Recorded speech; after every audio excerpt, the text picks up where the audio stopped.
Salut les gars et bienvenue sur Maple Leaf. Donc bienvenue sur ma chaîne.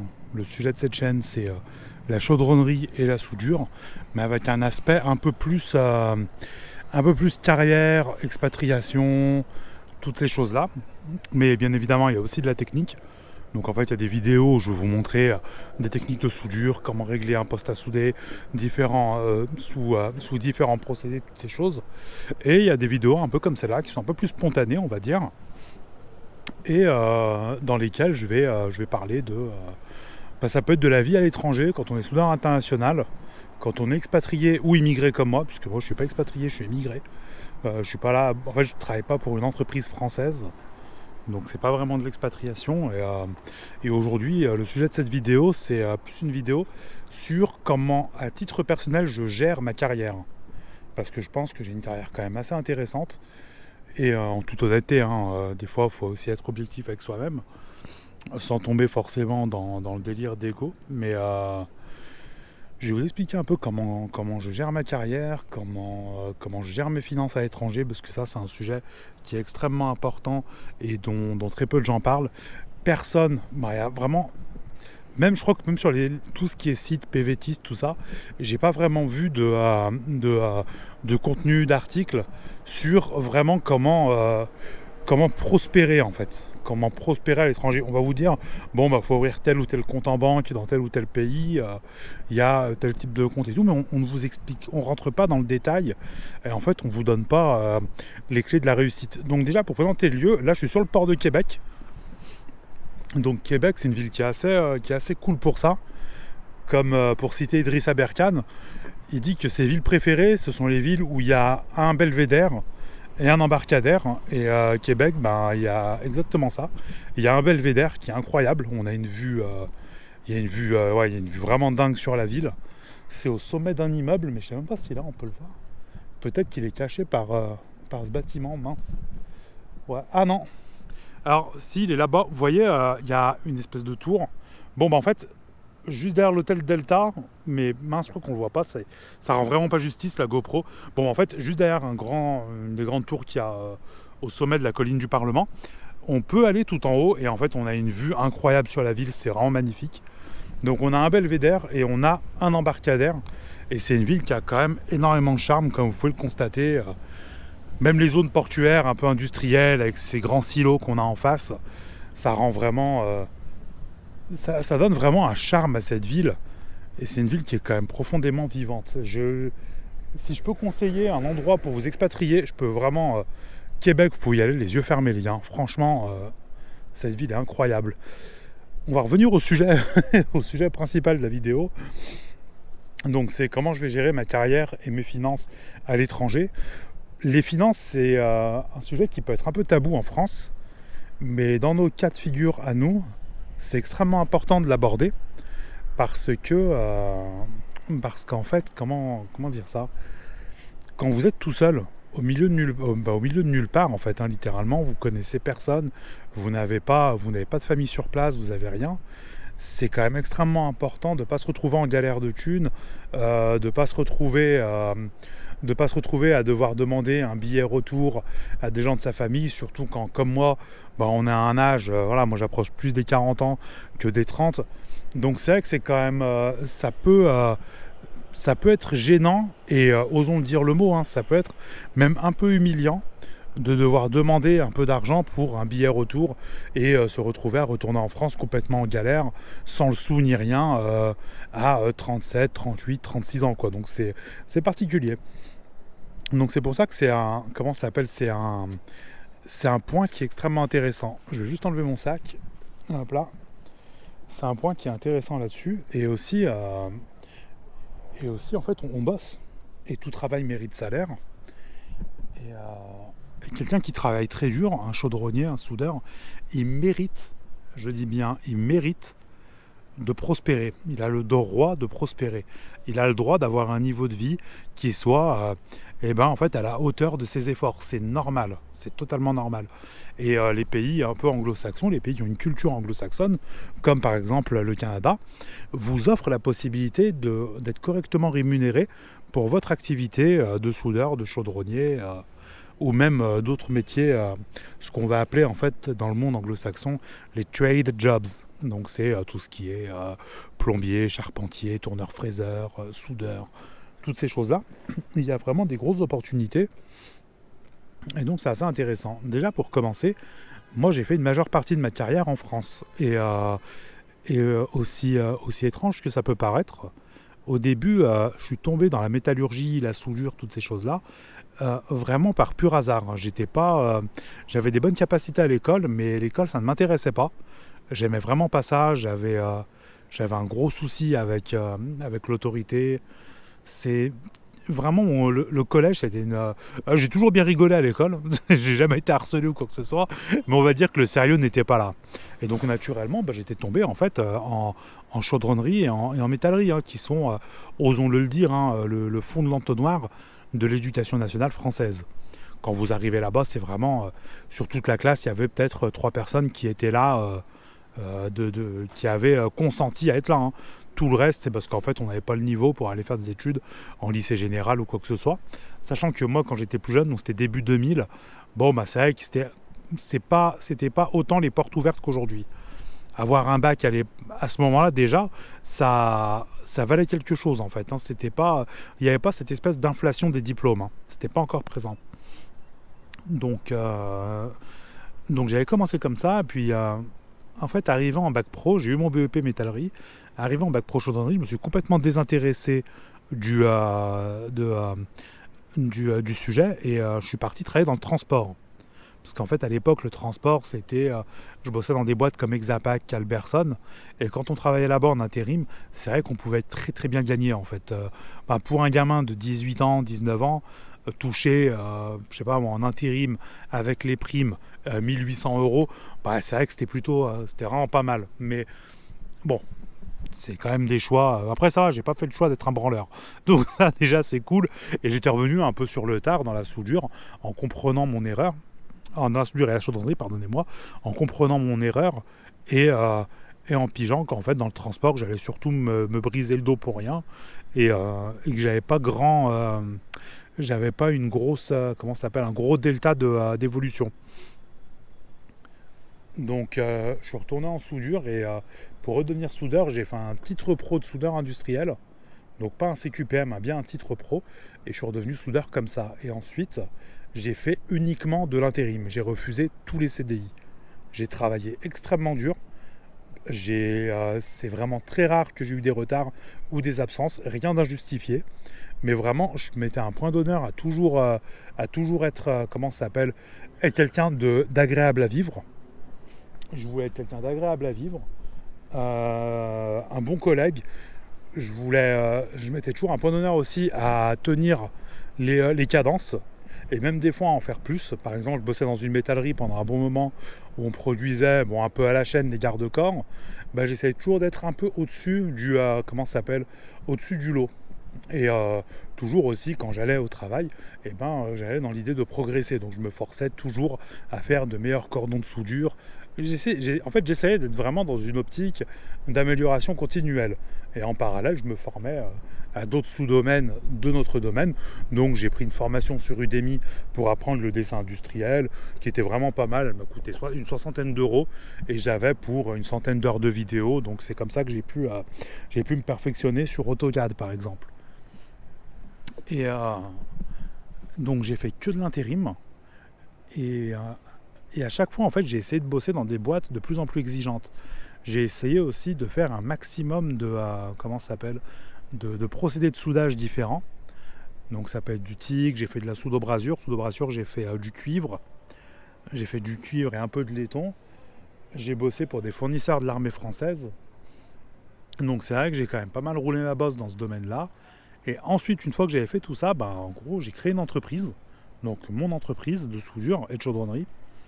Et ça marchait extrêmement bien. Parce qu'en fait, mes années d'intérim m'avaient offert quelque chose qui était inestimable. C'était un réseau. Donc en fait, je pouvais travailler, en gros, n'importe qui que je contactais, pour qui j'avais déjà travaillé à l'époque en intérim. Et en général, il faisait pas trop de manière et il me prenait au taux horaire où je voulais, en fait. Donc c'est vrai que je me suis mis d'un coup quand même à plutôt pas mal gagner ma vie. Il y a eu des mois où Ouais, je devais gagner à peu près. Je crois que le minimum que j'ai dû prendre, c'était peut-être 4000. Je crois que j'étais à 4300 €. Et là, on parle vraiment de super net, hein. C'est après l'URSSAF et après l'impôt sur le revenu. Donc c'est vrai que quand tu habites dans l'Ain, entre l'Ain et le Beaujolais, et que tu gagnes des sommes comme ça, c'est vrai que c'est plutôt pas mal, hein, on va pas se mentir. Et sauf que moi, ce que je voulais, c'était faire quelque chose de beaucoup plus grand. Je voulais vraiment avoir une vraie carrière, une carrière complète dans le domaine. Travailler un peu, vous savez, tous ces documentaires qu'il y a sur RMC Découverte, tout ça, où il y a des types, en fait, des entreprises suisses, allemandes, françaises, qui partent à l'autre bout du monde faire des projets complètement dingues. Moi, c'était ça, en fait, qui m'intéressait. C'était des trucs genre, il y a un documentaire, je vais le mettre en lien dans la description.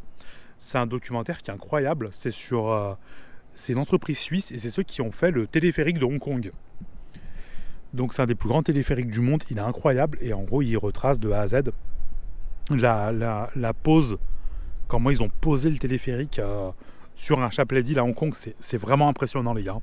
C'est vraiment impressionnant. Et moi, c'est ça que je voulais faire. Et donc, c'est ce qui a motivé, en fait, mon départ. Au début, ce que j'avais fait, c'était que, au lieu de partir de France, j'avais commencé déjà à changer de région. Donc, j'étais parti en Savoie. En Savoie, j'avais décroché un super job. J'avais décroché un job dans une entreprise. On devait fabriquer un clocher d'une trentaine de mètres de haut.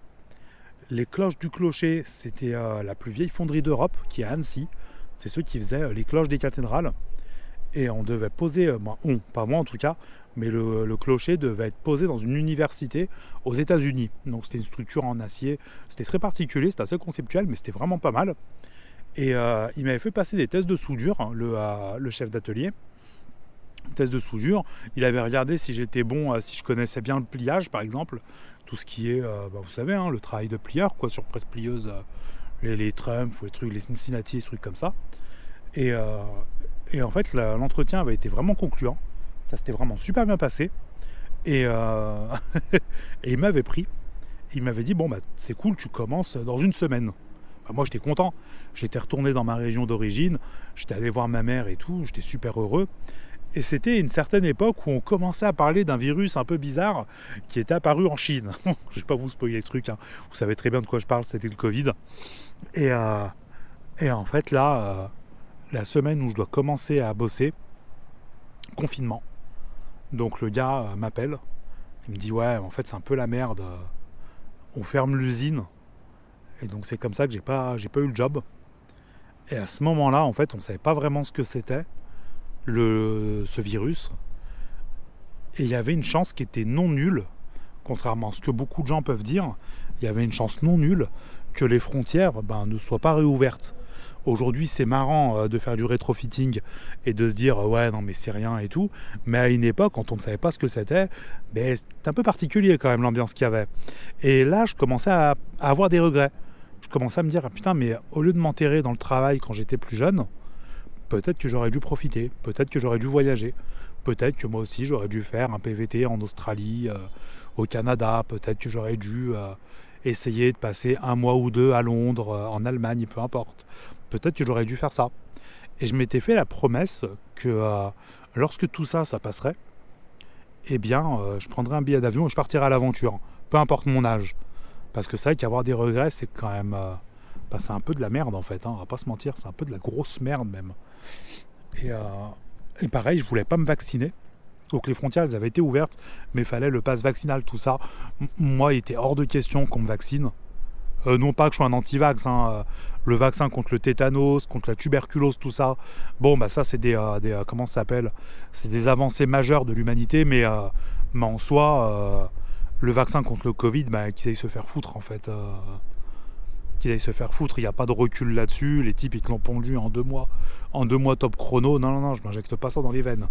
Et en fait, le jour où ils ont fait sauter l'obligation vaccinale pour rentrer au Canada, c'est ce jour-là que j'ai fait ma demande de PVT et j'ai eu une réponse positive quelques jours après. C'était le dernier instant où je pouvais faire mon PVT. Donc c'est comme ça que j'ai atterri en fait à Québec. Et donc j'ai atterri à Québec avec... j'avais pas mal de sous de côté parce que j'avais mon entreprise avant. Je pourrais même pas vous dire combien. J'avais pas mal de sous, j'avais de la crypto, j'avais un peu de tout. Donc ça, en fait, j'étais vraiment déjà très à l'aise. Et j'ai pas galéré à trouver du boulot, j'ai trouvé mon premier job au bout de quelques jours. Je m'étais laissé quelques jours pour visiter la ville. Et après, j'étais allé chercher du boulot, j'avais trouvé du travail directement dans une métallerie. Mais le travail était horrible, l'entreprise c'était vraiment de la grosse merde. Et donc j'avais décidé de mettre fin un peu au travail le vendredi à midi, quand l'usine fermait.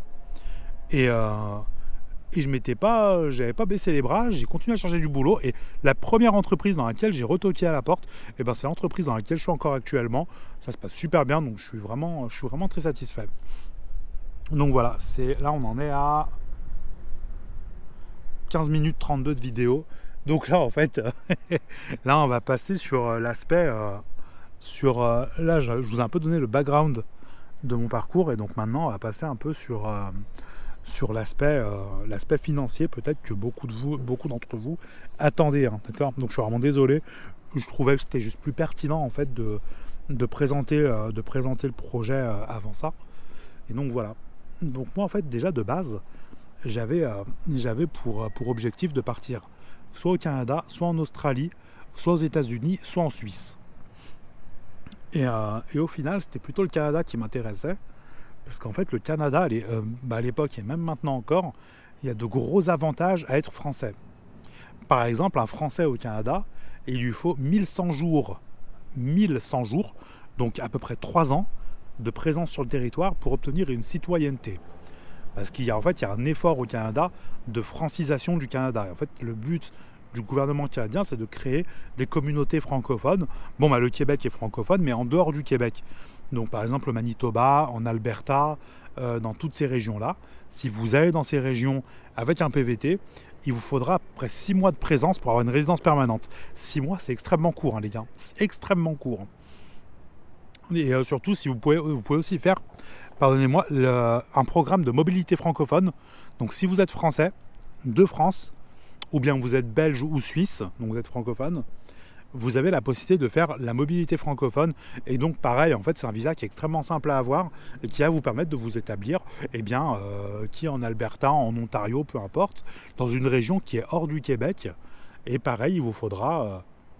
Mais attendez, là peut-être que je dis de la merde, je crois même pas qu'il y ait délai d'attente. Je crois que si vous faites mobilité francophone, vous avez une résidence permanente directe. Il me semble que c'était ça, soit Expérience Canada. Faudrait que je revérifie vite fait au montage de la vidéo pour vous donner l'information exacte. Et donc oui, comme je disais à l'époque, il n'y avait pas encore Trump qui était président.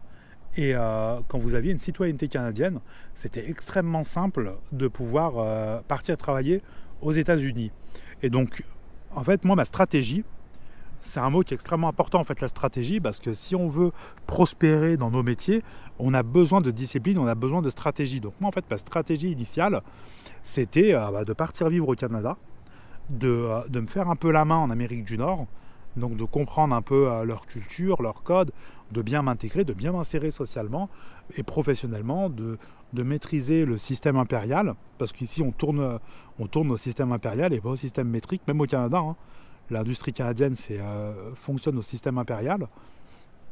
Et donc en fait, c'était vraiment le but, c'était vraiment de maîtriser tout ça, de faire grossir mon capital, et en fait d'obtenir une citoyenneté canadienne, et ensuite de remonter une entreprise sur le même principe que celle que j'avais en France, et de partir travailler peut-être au Texas, peu importe, dans des États américains où, osons-le le dire, hein, où il y a une imposition qui est faible, où il y a une criminalité qui est faible, et où il y a des gains, en fait, quand tu es soudeur ou chaudronnier, qui sont vraiment, vraiment intéressants. Un chaudronnier soudeur au Canada gagne bien sa vie, mais je peux vous assurer qu'un chaudronnier soudeur au Texas, il y a vraiment moyen de faire vraiment beaucoup, beaucoup d'argent. C'est pas, ça, par contre, c'est pas un mythe. Hein. Quelqu'un qui vous dit, ouais, l'herbe, elle n'est pas plus verte ailleurs, dans nos métiers à nous, moi, je peux vous assurer que si. Hein. Je peux vous assurer que si.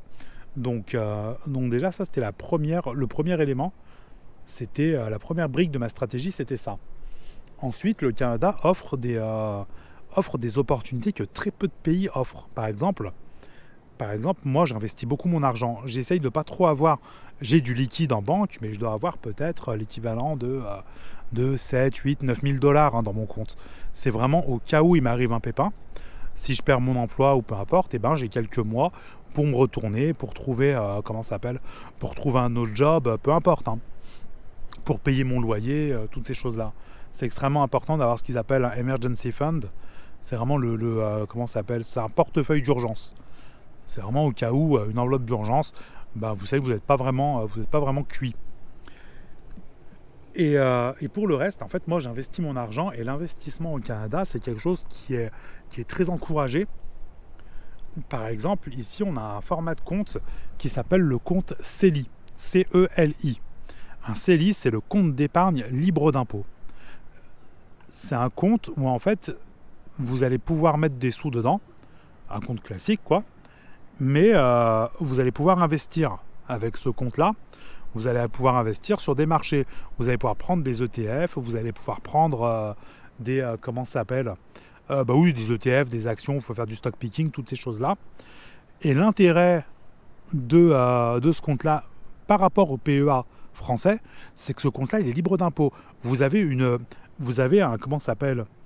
un plafond que vous pouvez mettre tous les ans dedans, parce que sinon c'est beaucoup trop simple. Il me semble que la première année c'est 6 000 $. La seconde année, je crois que c'est un peu plus.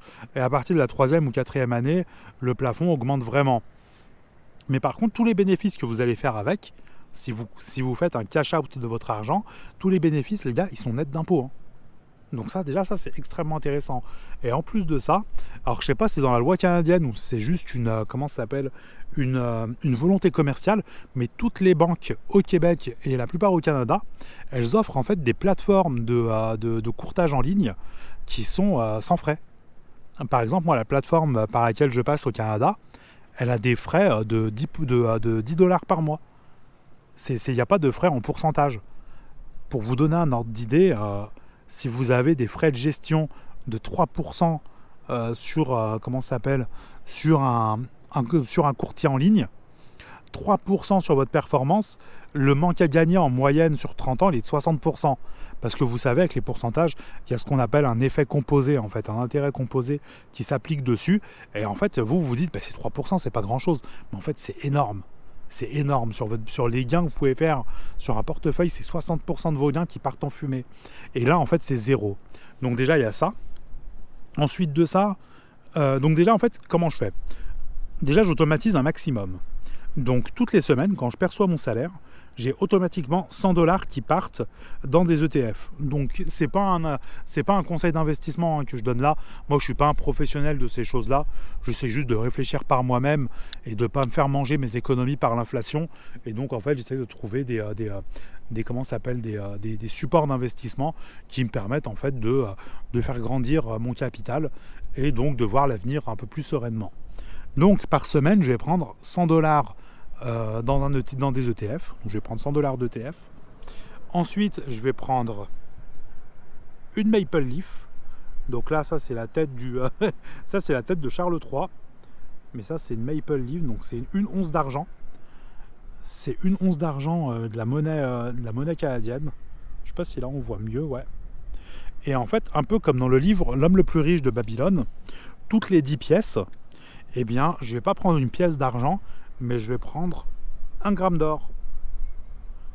On dirait pas, mais sur plusieurs années, je peux vous assurer que ça fait quand même pas mal d'argent et d'or mis de côté. Et en fait, la valeur de votre stock de métaux, il commence vraiment à prendre une belle valeur. Ouais, il commence vraiment à valoir beaucoup. Au bout de quelques années, c'est le cas. Après, à Québec, il n'y a pas de cambriolage, il y a très peu d'insécurité.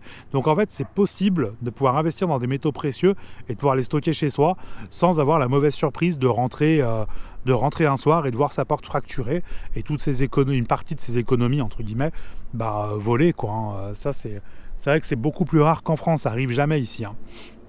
En France, il y a vraiment un problème de sécurité. Et ça, je peux comprendre que les gens soient frileux à prendre des métaux précieux. Totalement. Et ensuite, ça fait plusieurs années, ça fait depuis 2017 que j'investis dans le Bitcoin. Donc j'avais Bitcoin et beaucoup d'autres crypto-monnaies. Donc j'avais beaucoup d'Ethereum. Ethereum, j'en avais acheté à 64 $ l'unité. J'avais acheté beaucoup d'XRP. En fait, j'avais plein de trucs. Mais avec le temps, j'ai l'impression plus le temps passe et plus je deviens Bitcoin maximaliste, où je vais considérer qu'en fait Bitcoin c'est la seule vraie crypto-monnaie et le reste c'est un peu un casino en ligne en fait. On peut gagner beaucoup d'argent, mais on peut aussi en perdre énormément. Il n'y a pas vraiment je vois pas vraiment de, comment ça s'appelle, de valeur industrielle, d'utilité en fait dans les autres crypto-monnaies. Bitcoin, ça a une réelle utilité quand vous êtes iranien, libanais, turc, argentin, peu importe, que vous vivez dans des pays, ou même vietnamien, que vous vivez dans des pays qui ont des taux d'inflation à 2 chiffres, vous êtes quand même bien content que le Bitcoin existe. Hein. Vous êtes bien content que le Bitcoin existe. Donc moi, ce que je fais, c'est que j'ai une clé comme ça. Donc c'est un Ledger Wallet. C'est une clé en fait dans laquelle je peux stocker des crypto-monnaies. Et j'ai un virement automatique. Moi, j'ai un achat automatique sur crypto.com de 70 $ par semaine. Donc ça me fait 10 $ par jour en Bitcoin. Ouais, donc là on passe on bascule sur mon écran en fait, et le but c'est d'illustrer en fait à l'aide de ChatGPT le ce dont je parlais en fait précédemment. C'est vrai que c'est des maths et ça peut être un peu abstrait, donc là en fait on va voir en direct, on va voir en direct les les pouvoirs en fait de ce qu'on appelle l'effet cumulé. Donc l'effet cumulé, pour rappel, vous savez, c'est par exemple, je sais pas, bon, vous avez 10% tous les ans. Donc si vous mettez 100 la première année, vous avez 110. La deuxième année, vous n'avez pas 10% de 100, vous n'avez pas 10, vous avez 10% de 110, donc vous avez 11. Et ainsi de suite, ce qui fait qu'en fait, rapidement, vous prenez une exponentielle. Donc c'est ça, en fait, hein, la puissance des intérêts composés, en fait, se traduit là-dessus. Donc là, j'ai fait un petit prompt. Donc tu es un analyste financier spécialisé dans la vulgarisation. Illustre en détail ce scénario pour mes viewers YouTube avec des chiffres clairs et concrets, présentés sous forme simple, phrases courtes, calcul pas à pas, tableau si nécessaire. Donc le contexte, je suis un chaudronnier soudeur, je parle de construction de patrimoine à long terme, je précise que ce n'est pas un conseil financier, donc ça, bon, ça fait partie du prompt. Donc là, je fais une première simulation sur le S&P 500, donc c'est les 500 plus grosses capitalisations boursières américaines. Donc quand vous mettez, je sais pas moi, 100 $ là-dessus, et ben en fait vous avez 20 cents, 20 centimes sur Apple, sur Microsoft, sur Nvidia, sur tous ces trucs-là. Donc, simulation S&P 500. Si j'investis 100 $ par semaine dans le S&P 500 pendant 40 ans, donc c'est la durée de base hein, d'une carrière, montre l'évolution avec intérêt composé, donc rendement annuel moyen de 8%, donne les résultats aux horizons de 10, 20, 30 et 40 ans. Pour le rendement annuel moyen de 8%, il faut comprendre que c'est 8% sur l'existence de l'indice. Donc en fait, ça prend aussi en compte toutes les crises et les guerres. Impact des frais explique combien un fonds avec 3,5% de frais de gestion ponctionnerait au total sur la performance. Compare le résultat avec et sans frais pour montrer la différence choquante. Ça, par contre, je pense que vous allez péter un câble quand vous allez voir ce que 3,5% ça fait. C'est énorme.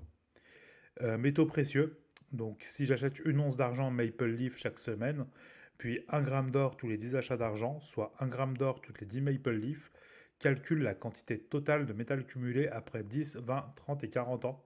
Fait une estimation réaliste de la valeur future en utilisant des prix moyens projetés ou constants. Et ensuite, pour finir, Bitcoin, si je mets 70 $ par semaine, donc 10 $ par jour en BTC, montre ce que ça peut représenter à 10, 20, 30 et 40 ans en prenant une hypothèse prudente, donc rendement modéré, et une hypothèse optimiste. Présente les résultats dans un style pédagogique, visuel et concret pour que mes viewers comprennent l'importance des petits montants réguliers et des intérêts composés. Donc comme on dit, les petites pièces font les gros billets. Met l'accent sur la puissance du long terme, la différence que font les frais, la diversification, bourse, métaux, crypto, et rappelle à la fin que ce n'est pas un conseil financier, bien évidemment, hein, c'est juste une illustration. Le but, en fait, c'est d'expliquer que il faut faire son éducation soi-même. Il n'y a pas besoin de prendre une formation bullshit sur Internet. Il y a plein de livres, mais vraiment intéressants, qui ont une vraie valeur et qui coûtent, pour le coup, que dalle. Hein. L'homme le plus riche de Babylone, il te trouve à plat de 10 euros. C'est vraiment des montants dérisoires, en fait. Et donc voilà, donc là, on va lancer le prompt. Donc là, j'ai GPT-5, donc ça met un peu de temps. Mais au moins, il nous filera une bonne réponse.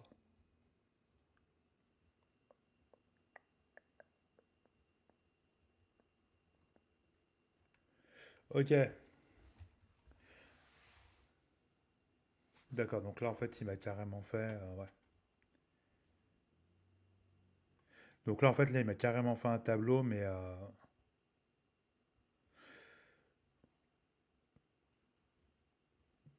Ok, ok. Donc là, je pense que ça va être plus simple de passer par là. Donc voici une illustration complète pour ta vidéo YouTube. Tout est présenté en mode simple, chiffres clairs, phrases courtes. Tu peux même afficher les tableaux à l'écran pour que tes viewers visualisent l'impact à long terme. Donc là, vous pouvez le voir, hein, sans frais et avec 3,5% de frais. Au bout de 10 ans, vous avez sans frais en moyenne 75 330 euros ou dollars, peu importe l'unité de compte que vous utilisez. Avec 3,5% de frais, vous passez de 75 300 à 63 800. Donc vous perdez déjà à peu près 12, un peu moins de 12 000. Sur 20 ans, 237 900, donc 238 000, vous passez à 163 000. Là, on parle vraiment, les gars, que de 3,5% de frais. Personne n'imagine perdre autant, en fait, avec des frais aussi minimes. 30 ans, donc là, vous serez plutôt à 589 000 dollars, et là, c'est carrément honteux. Vous passez avec 3,5% de frais à 317 236 dollars. Donc pareil, en fait, c'est simple, plus le temps passe et plus l'écart en fait va se creuser, hein.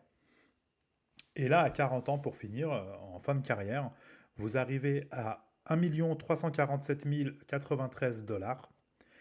Et si vous avez 3,5% de frais, vous avez, oh putain, merde, vous avez 556 557 dollars et 68 centimes.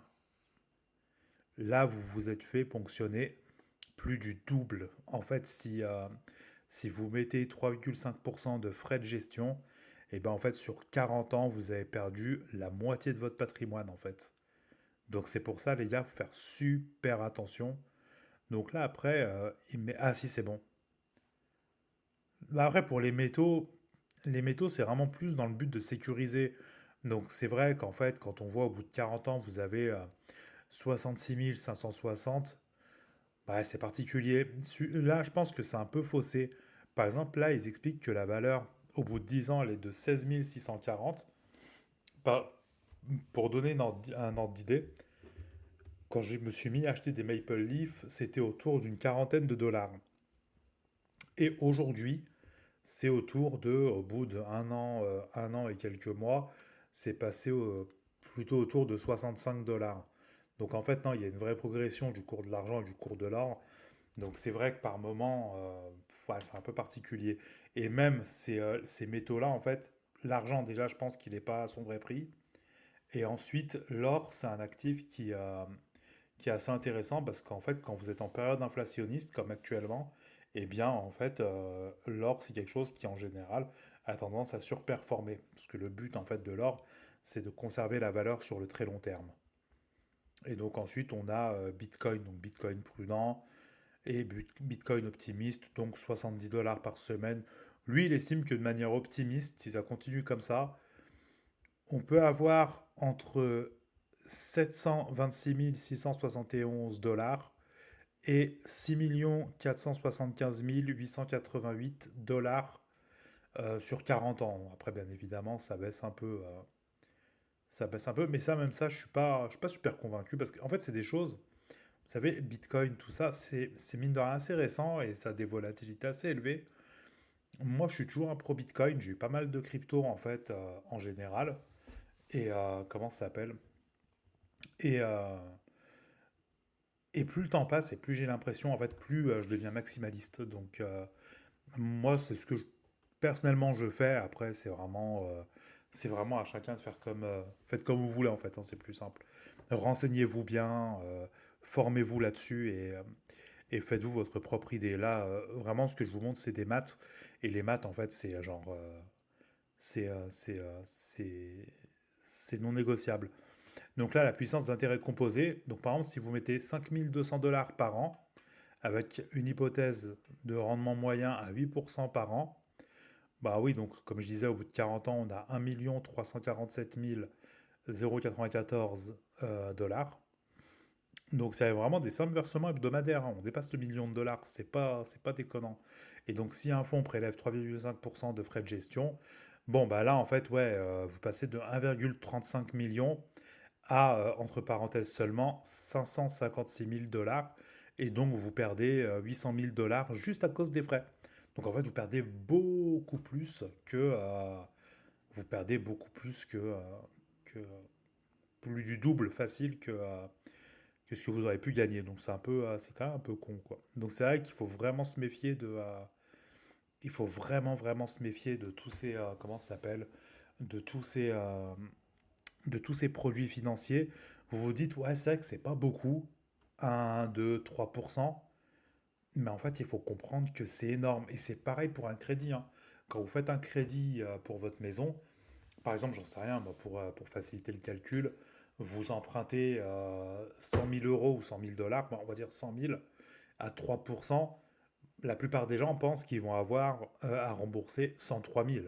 Mais c'est pas du tout le cas. C'est pas du tout le cas. C'est vraiment... l'usure financière, c'est une saloperie, hein.